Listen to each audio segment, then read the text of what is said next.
Assalomu alaykum akalar. Mana loy lambos yorilib ketgan ekan. Mana bundoq bo'lib, shu yorug'lardan issiq o'tib ketayotgani sababli bizni chaqirishdi.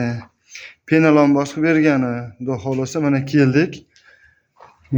Mana bular ish jarayonimizni boshladik. Mana bu tayyor zagotovkalarimiz 10 cm deb chaqirishdi bizni. Mana xudo xolasa bizga 10 cm mana quyapmiz. Mana quyayotganlarimiz xudo xolasa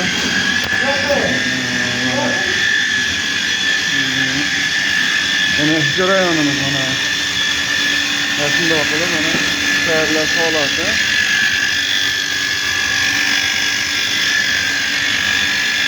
Yigitlar tayyorlayapti. Rastvorimiz mana shunday holatda tayyorlanadi. Mana pishtamiz shunday qilib. Xudo xolasa mana shunday qilib qavat qilib quyib tekislab 10 cm dedi. Xudo xolasa undan oshiqroq ham bo'ladi. Endi chuqur yerlariga mana shu tarzda quyib beramiz mana. Kimga lambas xizmati kerak bo'lsa, pena lambas murojaat qilaverasizlar.